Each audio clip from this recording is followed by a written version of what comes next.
Okay, we are live. Live. Strong Calm Podcast. Thank you so much for joining. My name is Aaron Dunn, and as always, we're going to be talking about strong calm, making your calm stronger. COM. That's calm. That means together or in common. That's what that root word means. And I use it as a springboard to speak with really intelligent people about communication, community building, and how those two things build stronger companies, whether that's the company that you're building, like a business, or the company that you keep. Like my friend Trent Spradlin. Real quick about Trent. Trent is an accomplished marketer, event wizard. He's got a lot of experience coming to this podcast. He's a corporate event manager for Five Star Institute in the past, executive director of media for Tony Romo's Sports Con. He's worked directly with Tony Romo. I mean, if you didn't want to listen to him before, you should now. But his daily role is as chief marketing officer for Stonewater Roofing. And if you are pretty much anywhere in Texas, you probably know that name because they're everywhere. So that's the brief. That's my Cliff Note version of my introduction. I'll let Trent give an introduction to himself. Trent, how you doing? Great, man. Those were all very kind words. You make it sound so pretty when you say it, but thanks for having me on, man. Yeah. I'm excited to talk with you. We've collaborated in the past on numerous things, and you've shown me a lot of just really cool, innovative things that we can do with technology. So I'm excited to mine the gold for our listener today. Yeah, man, it's kind of cool seeing what you've done grow like it has over the years. I think when you had first started is when you, me, and Carlos had kind of gotten together and really kind of tapped into the whole legit live streaming with the overlays and our names at the bottom of the screen and all that stuff. The stuff to us, it seems kind of simple, but it really sets your content apart from the norm of the average Joe with the cell phone of, hey, I'm live at such and such place or what have you. But it's been really cool to see, and congrats on all your accomplishments as well. Well, I appreciate that. So Trent, for those that might be unaware or just they might be aware, but they just don't understand. Could you explain, what Stonewater Roofing is? Because there's a lot of roofing companies out there. But to me, I've always admired Stonewater from afar because of the marketing, because of how strong of a brand it is for a variety of reasons. Could you go into like Stonewater a little bit, the kind of the Cliff Note version of Stonewater a bit, and then your role there and what you do? Yeah, in a nutshell, it was started by our CEO, Roland Brown. He and I went to high school together, graduated together from Robert E. Lee in 1998. And he had always had a very much an entrepreneurial mindset, even during high school. And I had actually worked for him when I was working down in Austin as a side job in one of his businesses that he first started.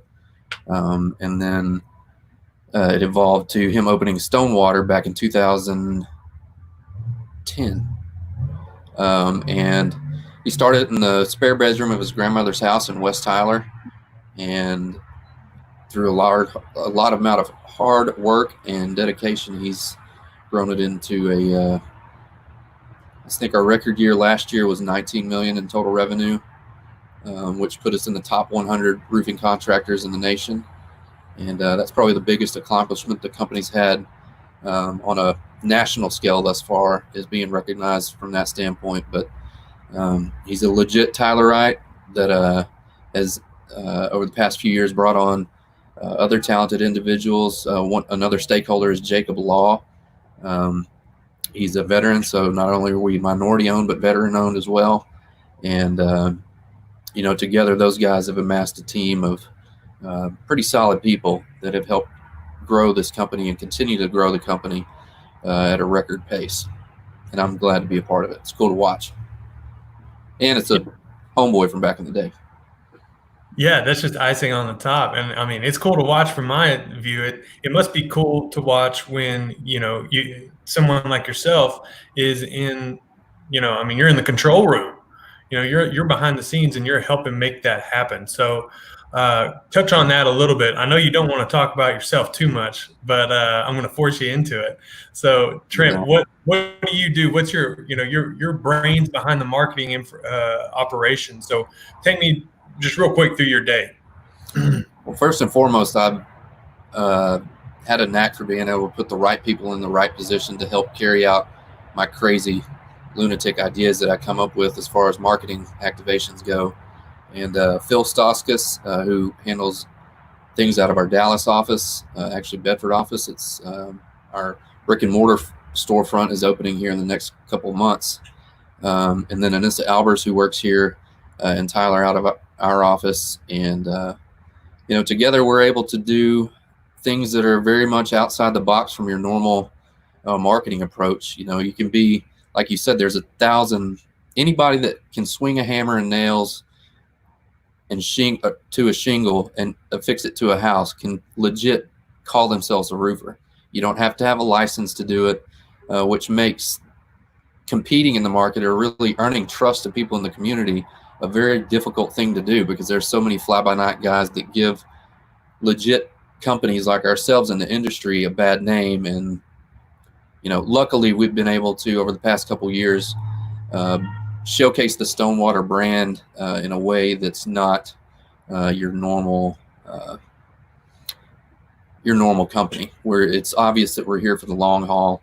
And it's we prove that by what we do within the community, and helping our neighbors, doing activations that while we could be spending thousands of dollars on television advertising, people engage with our content more if we take those thousands of dollars and spread them out to people in need of the community and capture that content through video, again, through the talents of the skill sets of the members of our team, and being able to put that together and showcase and tell that story of how the brand is legitimately helping people within the community and not just throwing money at a cause and saying, oh, we gave thousands of dollars to, nonprofit A.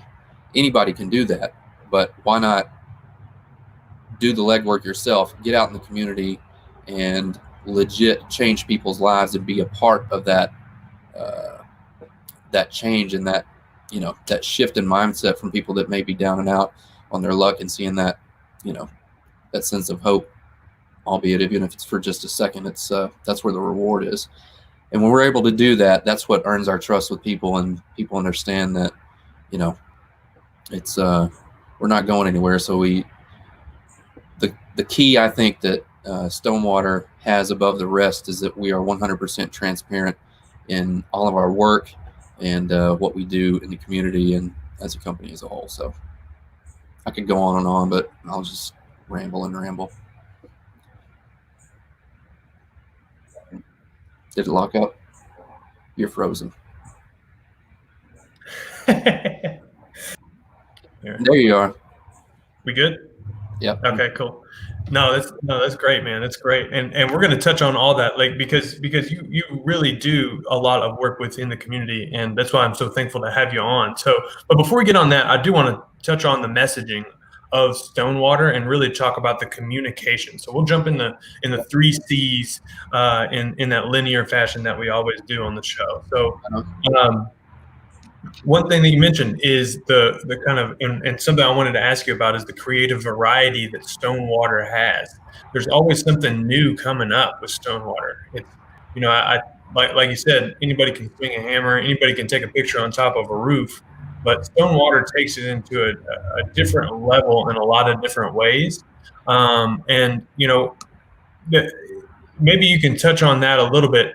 One of those ways that's really interesting to me is the live events, and that's something of your expertise. So I wanted to ask about that. Like, what is the motivation behind getting Stonewater involved in so many different live events, rather than just saying, hey, here's a bucket of money, let's just plaster it into every TV station there is, because if there's a TV in a home, then that home's got a roof.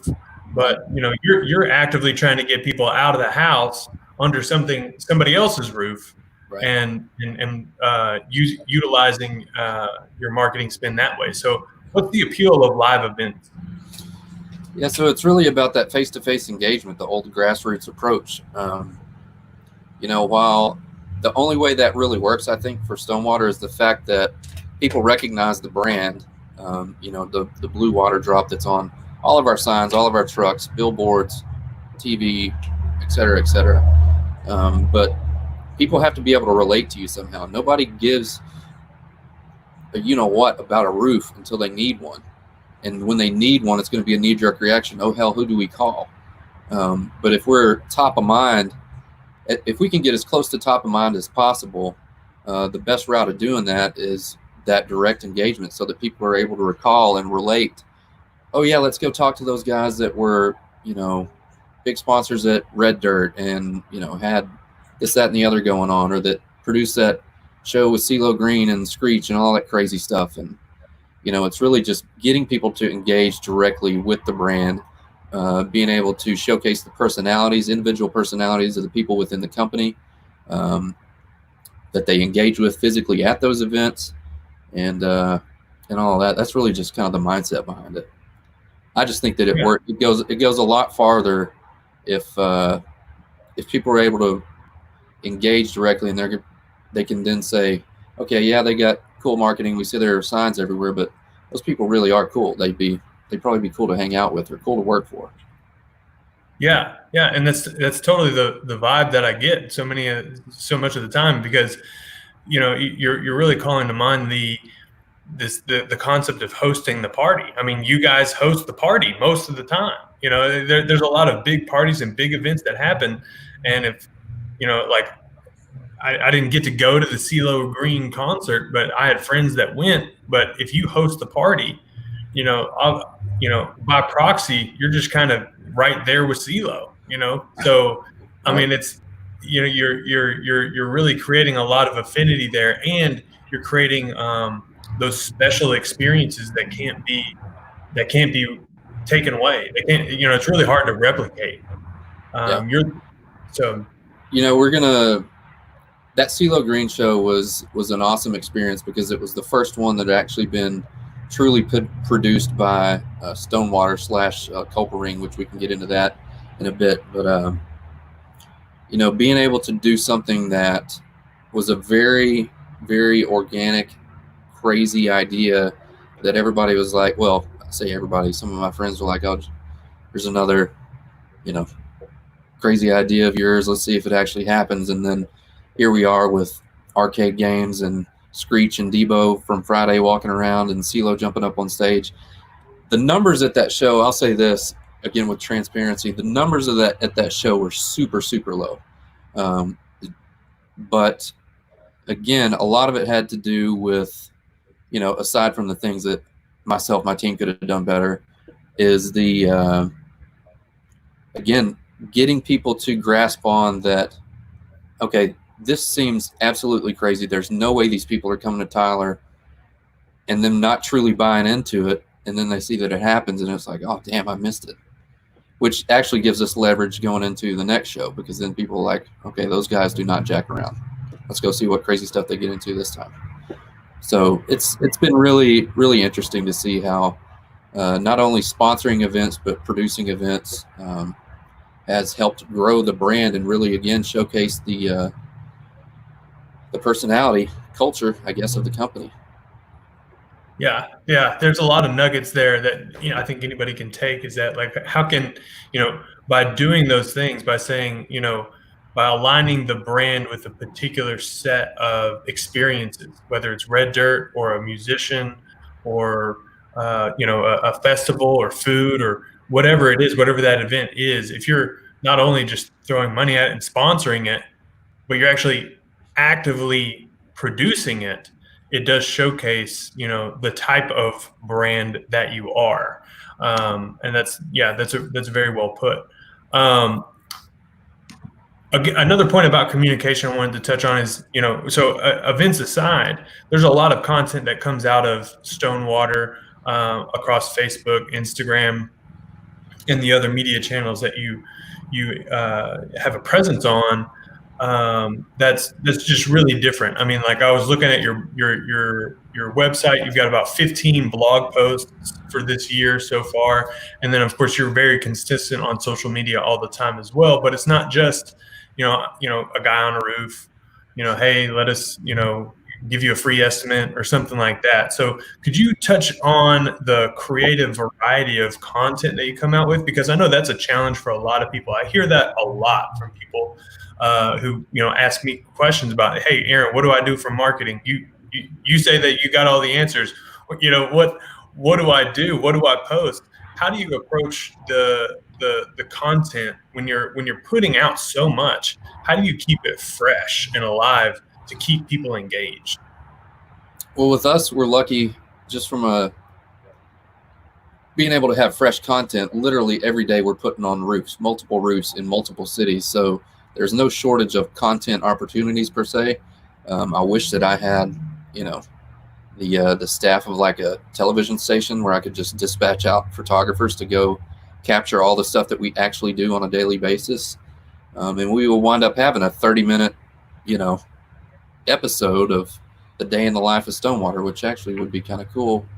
But,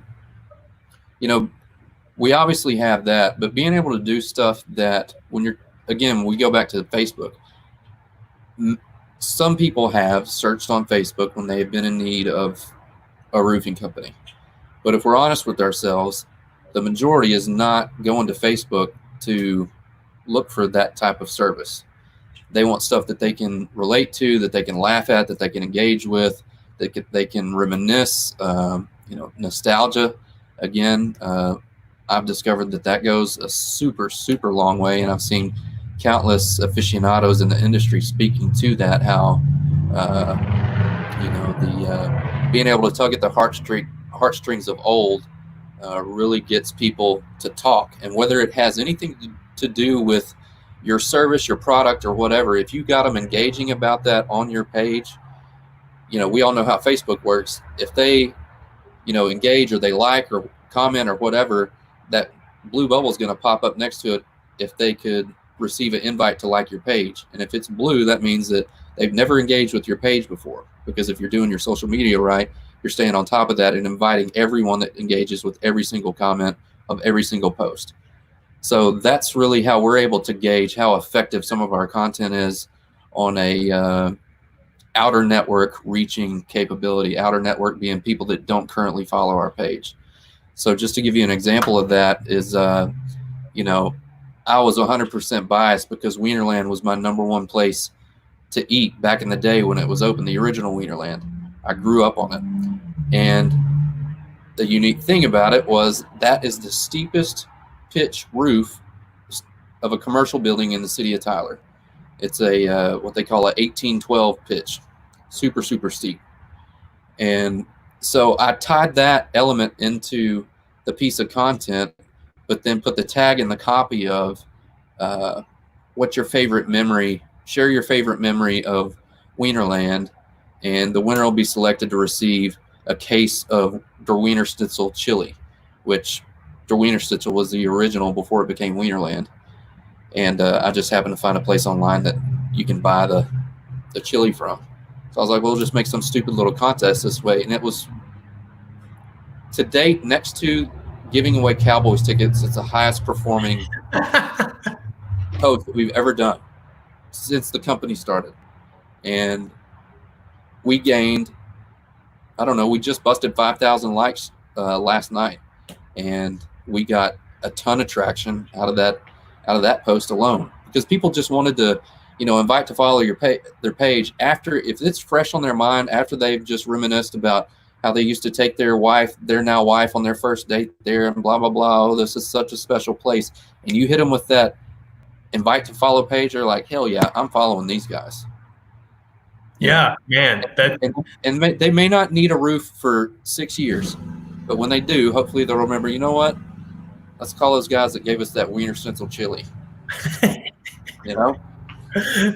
It's it can be as simple as that. That's a masterclass right there in engagement and in creative content. That's some excellent stuff.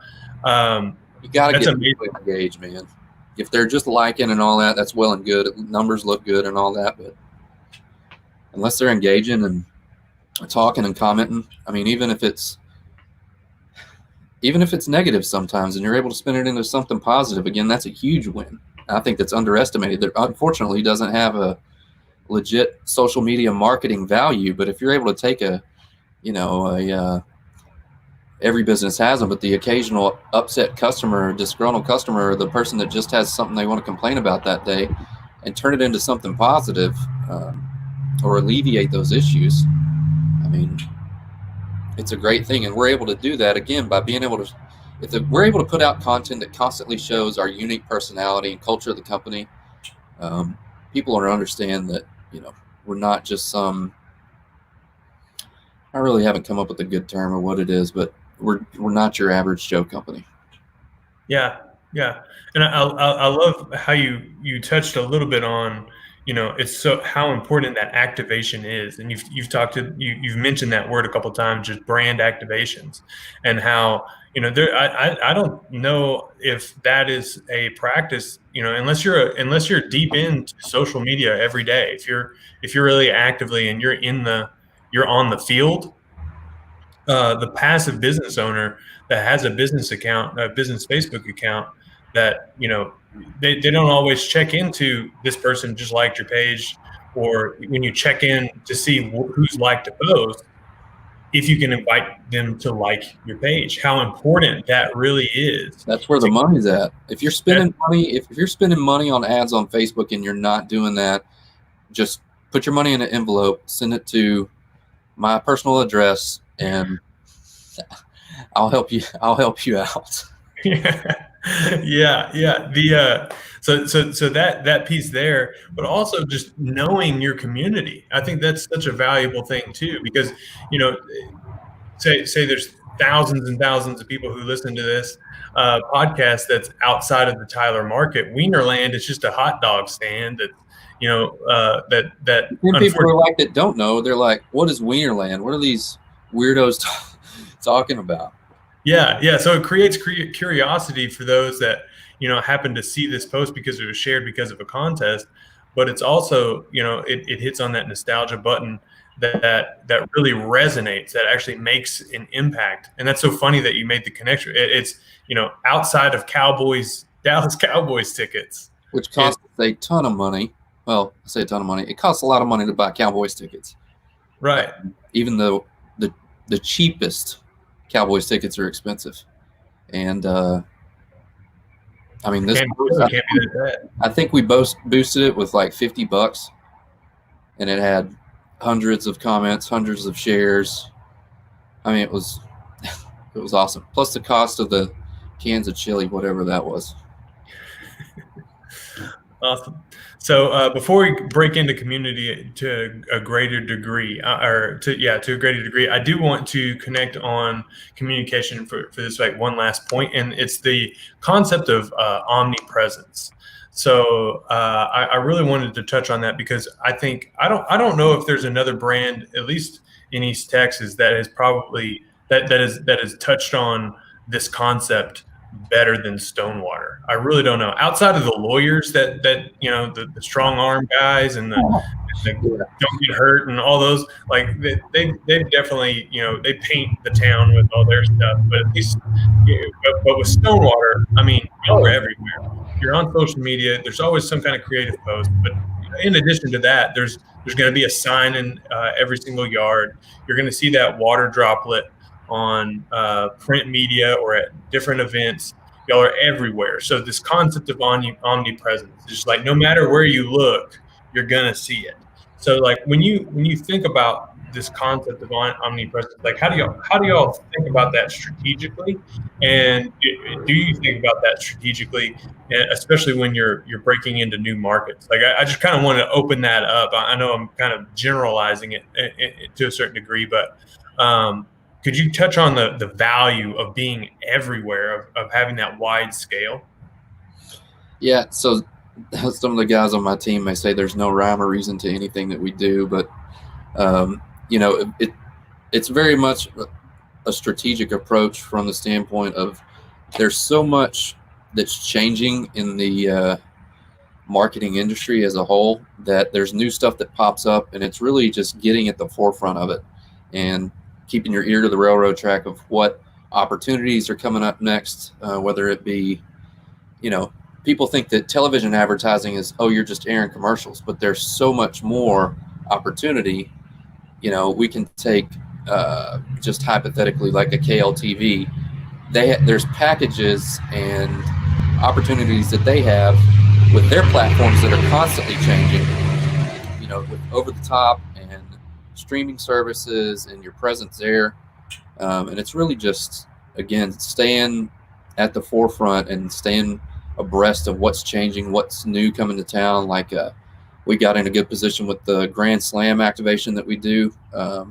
We got in with them before they had broken ground shortly thereafter after we got into an agreement with them. But we've been with them since the beginning and have really seen a lot of significant ROI off of just our commercials airing before the movie starts. And those are excellent, by the way. Those are excellent. So you to take the listener there, you go into the movie, right, and you're like ready. You got your popcorn, you got your cola, and then it's prior to previews, and of course there's going to be some advertisements maybe or what have you. And then next thing you know, there's like a lightning strike, and everything's like happening and super cinematic, and you're in this.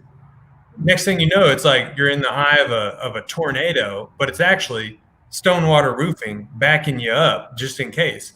And I want to highlight it because it's such a creative and reverse engineered idea, because you created the media so it made it so cinematic that I didn't feel interrupted at all. I felt like it was part of the show. That was kind of the intent. So we specifically bought that slot, to be the last thing that people see before the movie starts. And so you may not even notice it, but what helped make the mind transition that way was we buffered it with a standard Motion Picture Association rated SW Stonewater, and it was built out the text and everything. The font was exactly the same as like your standard green and white letter, Motion Picture Association warning before the trailer starts. And then it rolls right into that commercial. And I've been sitting in the movie theater before. I was with my son. We were actually seeing the Star Wars that came out last. And these guys were sitting in front of us, and you hear one of them lean over and go, "What's the Stonewater movie?" I was like, "Oh, man. Well, at least he got the name right. I didn't realize it was a roofing company ad, but, I'll take that any day." Yeah. He'll go to school and be like, "Man, I can't wait to see that Stonewater movie." And they'll be like, "Man, that's a roofing company." And a little backstory there. So our original TV commercial that we put out had the emergency alert warning, the really annoying and we had that and like this fuzzy screen and like EAS weather alert, and then it goes into that commercial that you saw. And when we submitted it to all TV stations, all cable, everything was in place. And then when they, the guys that are in the back room, the cave of the TV station that actually upload the commercials and put them in place, they're like, y'all may want to take a look at this. And we had to take that off of our commercial because they said it was going to incite fear in people because we used the same frequency that the EAS alert was at. And so instead of fighting that battle, we took it off. So it's been interesting. We've had a lot of success out of that one thing. We're actually getting ready to. We're in production right now for our next one, and it'll be just as awesome. The sequel. That's great. And I hope people are taking notes on that as you listen, because that's not to say that Stonewater is the only ad in that place, but it's the only ad that I remember, because everything else is going to be a 2D flat image that was phoned in, that has nothing to do with anything about what that person is experiencing in the theater or even cares about. So it's really important to reverse engineer your creative and really take somebody through an actual experience if you actually want it to produce a return on investment. People think about ROI all the time with marketing, but don't put the legwork into the actual work that they're putting out there for their brand. It's like I've told people before is, when it comes to whether it's a commercial on TV or a piece of video content, if you have a restriction of time like you do with TV commercials, whether it's 15 seconds, 30 seconds, whatever, that's your piece of real estate on that broadcast platform. So either you're going to wipe your butt with something, subpar, or you're going to put, back up that piece of content to support the amount of money that you're going to have to be putting into those spots to get it out there to the people and have it get the saturation that you want. Otherwise, you're just, burning money. Yeah. Back in that envelope. Yeah. And it's the same concept with events. Like I tell people, if you got an expo space, you got that 10 space, that's your piece of real estate. You either deck it out like the Taj Mahal, or throw a couple plastic chairs there and sit down. It is what you make it. That's the same approach we have really with all of our marketing activations. Yeah, well said. Because you do know how to deck out a booth. I'll tell you that. All right, so want to be sensitive to time here. We got to jump into community aspects. So, real quick on community. So, I want to jump into kind of the timeliness before we go into more of the community work that Stonewater has done as a company. So, it's June as we record this, and June 2020 specifically, in 2020 has started off with a crazy bang. I mean, January and February removed, but what even happened in January and February when we consider the impact of coronavirus on every single business across the nation. So many are going out of business. A lot of people are still not working. All that, everybody knows the doom and gloom of the news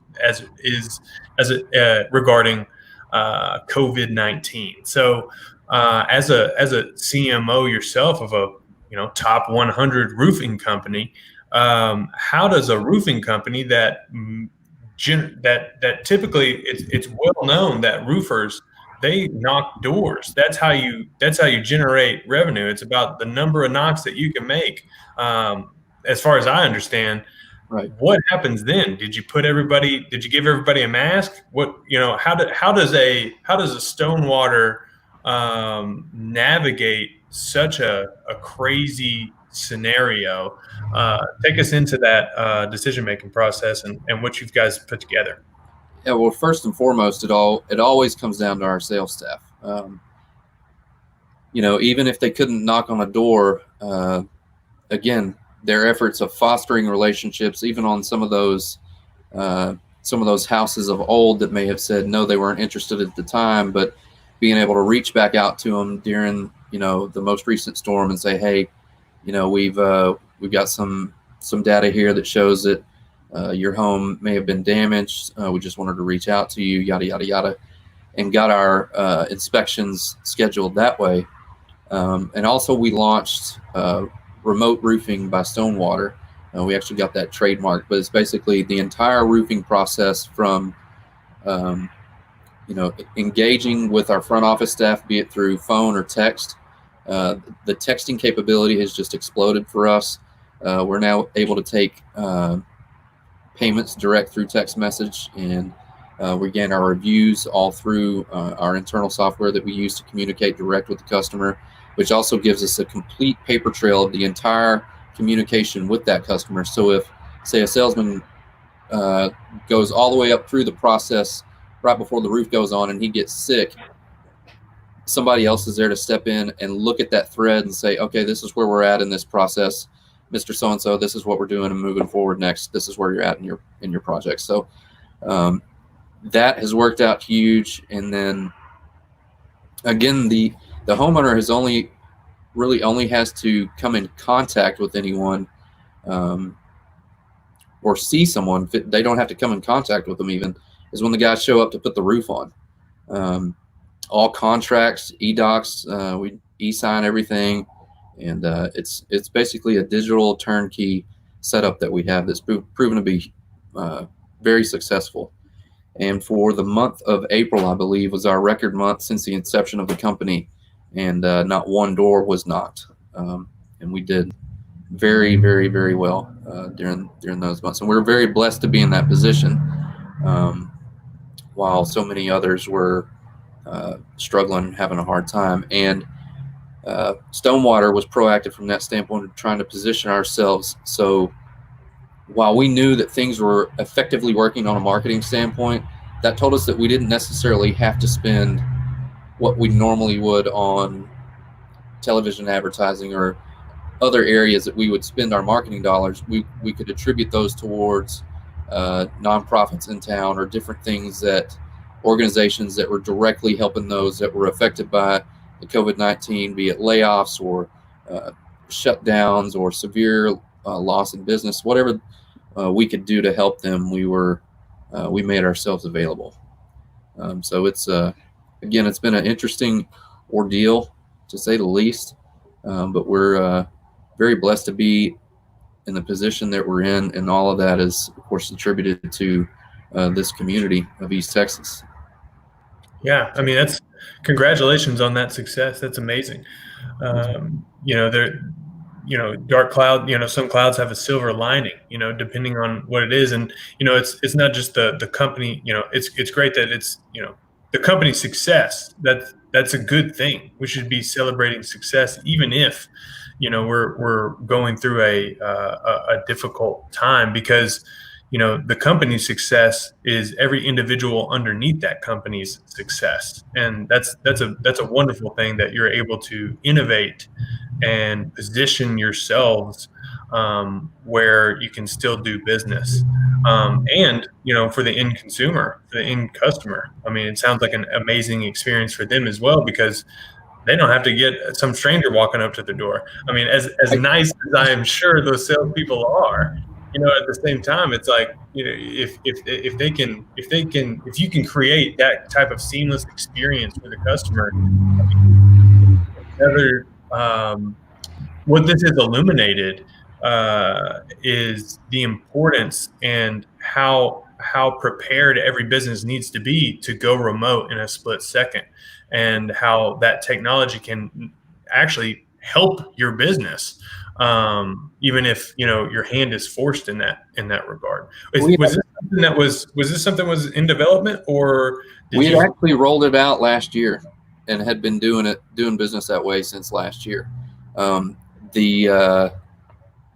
didn't have as much appeal until COVID happened, where people were like, okay, I don't want to touch, see anybody.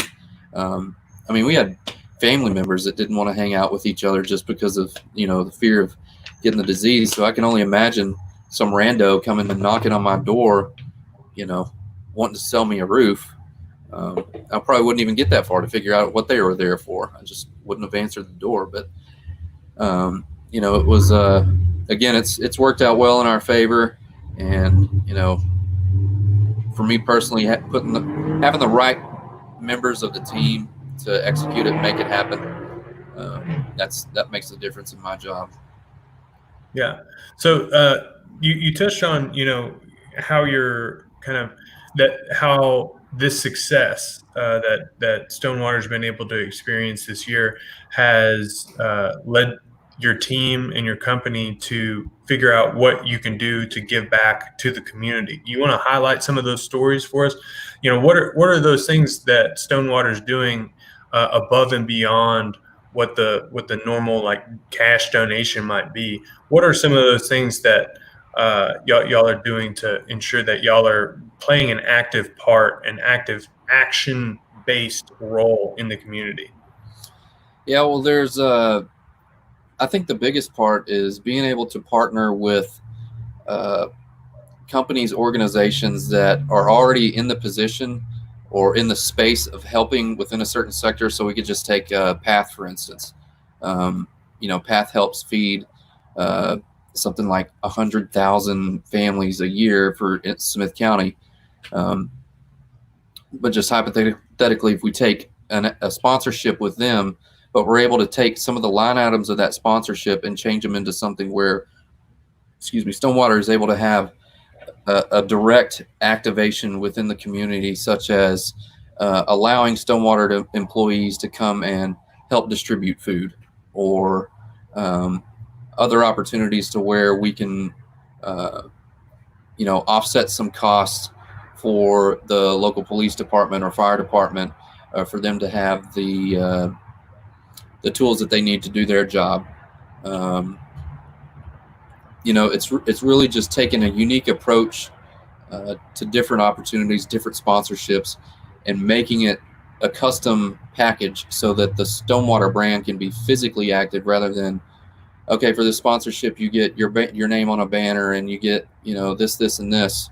We'll take all that away if you let us come out and do A, B, and C. That's direct engagement, again, back to the face-to-face engagement within the community. And 9 times out of 10, that puts us in the eye of the media, which then turns to earned media. So, I mean, I'm not going to give away all the goods, but there's a lot of different ways that any brand, regardless of what your marketing budget is, can reattribute opportunities or rework opportunities that are currently available in this community. That if you show your willingness as a company that you're wanting to help organization A, and we have this much to contribute, we would like to be able to do A, B, and C. The majority of those nonprofits are going to say, yes, whatever you want to do, just help us out. And from there, it's just all about creativity, which is where myself and my team are very blessed. Yeah, that's excellent. Does that make sense? What's up? Does that make sense? That makes a lot of sense. And hopefully, I want to encourage the listener to really pay attention to the last little paragraph, because I don't know how much, insider knowledge I can get out of Trent, without, paying for it. So, or getting him fired, so to speak. So there's a lot of gold that you do. It's a big thing, Aaron. We know this.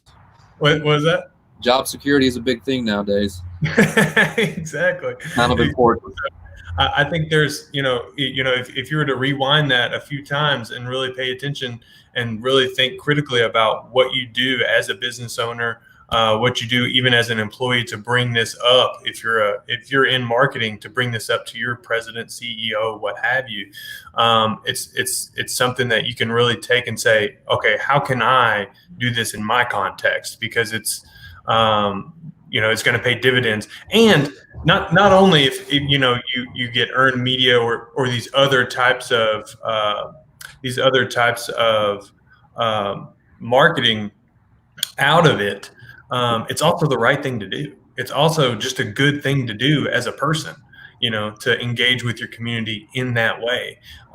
It just turns out the reward, man, is being able to, I worked in the television business for 13 years and covered the doom and gloom, but there's also those few times that I got to cover, a child being reunited with its mom. And that was probably the most gut-wrenching, heartwarming story I ever witnessed firsthand. But even the small things, like being able to, we went and gave toys to kids that were in the hospital over Christmas. And, seeing some of these kids light up over a Star Wars toy that was $13 at Target, you would have thought we rolled a cart of gold bars in there, because he was just ecstatic, because he had been cooped up in that hospital room forever. And, the reward firsthand, again, that's, while the marketing aspect of it and all that, it genuinely can humble you if you're able to get out there and physically do these kinds of things. And you don't even have to be a marketing director to go out and do good for people.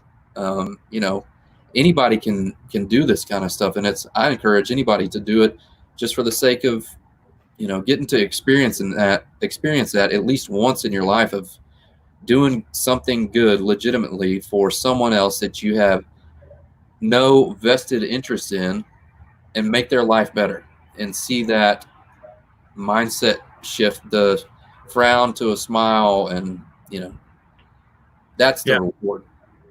And people remember that by way, subconsciously through the brand being involved. Excellent, man. That's awesome.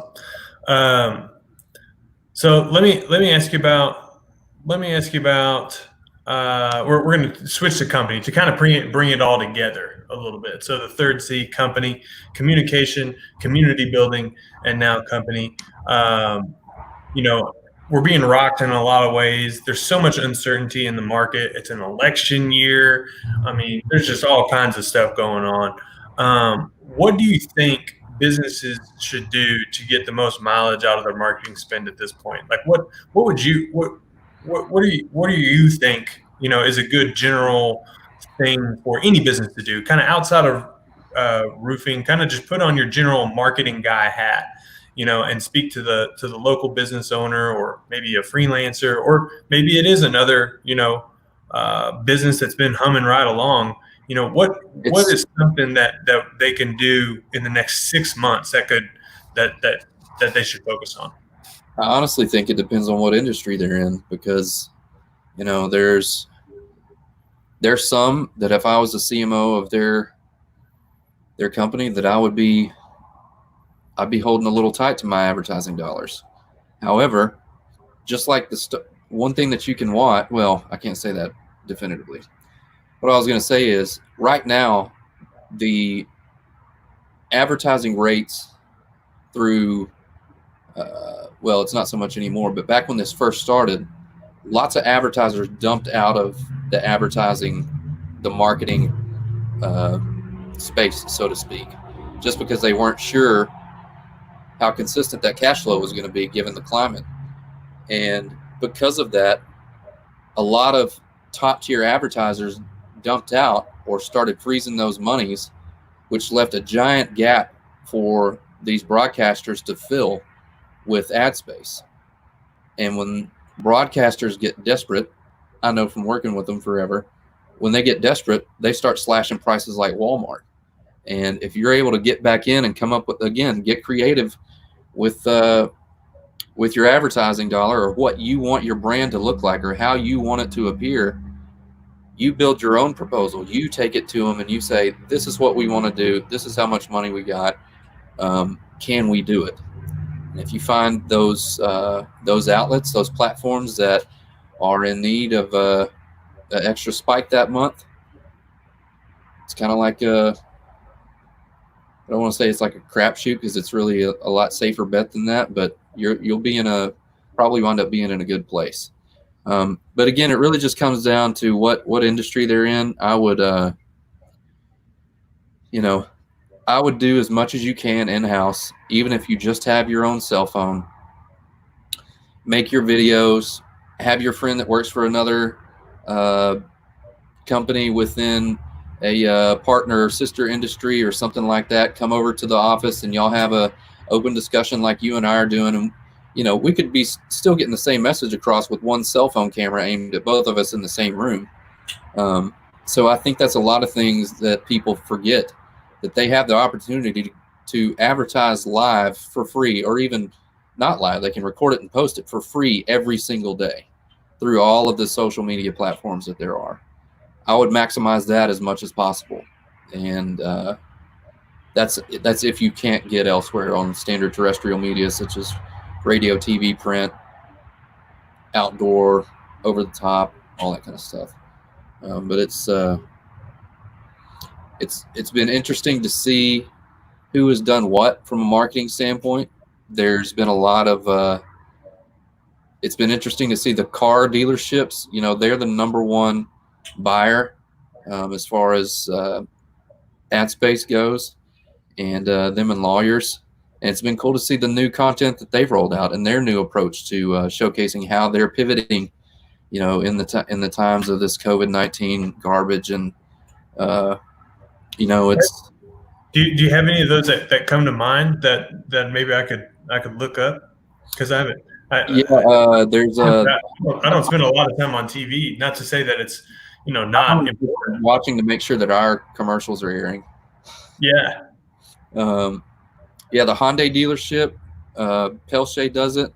But they went back and they spent. I mean, this commercial had to have cost them at least $5-8 grand to produce, and it was like these beautiful shots of these dudes wiping down the steering wheel and in their gloves and doing the whole sanitation treatment. It's important stuff that, again, they're trying to show people, hey, it's still safe to come shop for a vehicle. We're cleaning these vehicles are going to be cleaner than they were when they came from the factory before you test drive it. But they went back and produced. I mean, there's heavy production value in these spots that they made. And, again, they're blessed to have that marketing budget to be able to afford that. But again, the fact that they had the wherewithal to say, we've got to make it known that we are still here. We are